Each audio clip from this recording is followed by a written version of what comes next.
తాకట్లో ఉన్న మీ బంగారాన్ని విడిపించి ఆ రోజు ఆన్లైన్ రేటుకి కొంటాం. Sharma gold company. తెలంగాణలో రేషన్ కార్డుదారులకు గుడ్ న్యూస్. దొడ్డు బియ్యం తినడానికి ఇబ్బంది పడి సన్న బియ్యం కొనలేకపోతున్న వారికి ప్రభుత్వం శుభవార్తనందించింది. రేషన్ దుకాణాల్లో సన్న బియ్యం పంపిణీకి రంగం సిద్ధం చేసి ముహూర్తం ఫిక్స్ చేసింది.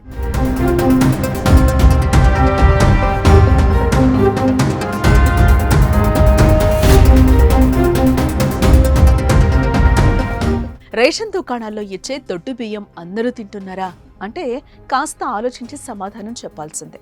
ఎందుకంటే చాలా మంది ఆ బియ్యాన్ని తినడం లేదు. ప్రభుత్వం నిధులు కేటాయించి పేదలకిస్తున్న రేషన్ బియ్యం పేదవారి కడుపు నింపడం పక్కన పెడితే వాటితో వ్యాపారులు గల్లాపెట్టులు గల్గల్మంటున్నాయి. రేషన్ రైస్ పక్కదారి పడుతున్నాయి. సుమారు 60% బియ్యం ప్రజల నుంచి వ్యాపారుల చేతికి వెళ్ళిపోతున్నాయి.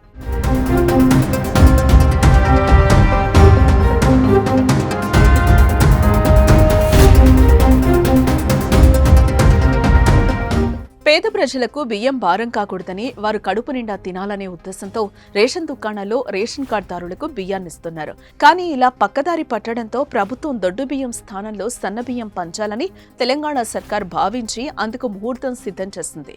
ఈ దసరా నుంచే ఒక్కో సభ్యుడికి 6 కేజీల చొప్పున ఎంత మంది ఉంటే అన్ని 6 కేజీల ఉచిత సన్న బియ్యాన్ని లబ్ధిదారులకు ఇస్తారు.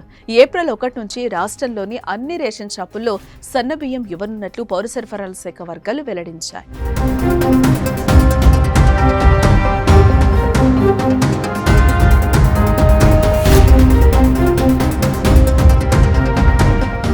రేషన్ కార్డుదారులకు సన్నబియ్యం పంపిణీకి రేవంత్ సర్కార్ ఇప్పటికే రంగం సిద్ధం చేసింది. ఈ ఖరీఫ్ సీజన్లో రైతుల నుంచి తెలంగాణ పౌర సరఫరాల శాఖ మొత్తం 53.95 లక్షల టన్నుల వరి ధాన్యాన్ని కొనుగోలు చేసింది. కొనుగోలు చేసిన వడ్లను మిల్లర్లకు కేటాయించారు. అక్కడ కస్టమ్ మిల్లింగ్ రైస్ గోదాముల్లో నిల్వ చేశారు. గతంలో కంటే ఈసారి ప్రభుత్వ కొనుగోలు కేంద్రాలకు సన్న వడ్లు అధిక పరిమాణంలో వచ్చినట్లు ప్రభుత్వ వర్గాలు వెల్లడించాయి. సన్న దొడ్డు వడ్లను వేర్వేరుగా నిల్వ చేసిన పౌర సరఫరాల అధికారులు వాటిని మిల్లింగ్ చేయించారు. తెలంగాణలో మొత్తం 91,19,268 రేషన్ కార్డులు ఉండగా 2,82,77,859 మంది లబ్ధిదారులున్నారు. త్వరలో కొత్త రేషన్ కార్డులు పంపిణీ చేయనున్నారు. వారికి కూడా సన్నబియ్యం ఇవ్వనున్నారు. మొత్తంగా 1,10,00,000 మంది రేషన్ కార్డుదారులకు సన్నబియ్యం ఇచ్చేందుకు ప్రభుత్వం కసరత్తు చేస్తోంది. ప్రస్తుతం 4 నెలల కాలానికి సరిపోయే నిల్వలను రాష్ట్రం అందుబాటులో ఉంచింది. ప్రస్తుతం సన్నబియ్యం మార్కెట్లో చుక్కలు చూపిస్తున్నాయి. గత 2 ఏళ్లుగా బియ్యం ధరలు భారీగా పెరిగాయి. ఈ నేపథ్యంలో అవసరానికి బియ్యం కొనే పేదలతో పాటు దొడ్డి బియ్యం తినలేక సన్నబియ్యం కొనేవారికి ఇంటి బడ్జెట్ భారీగా పెరిగిపోతుంది.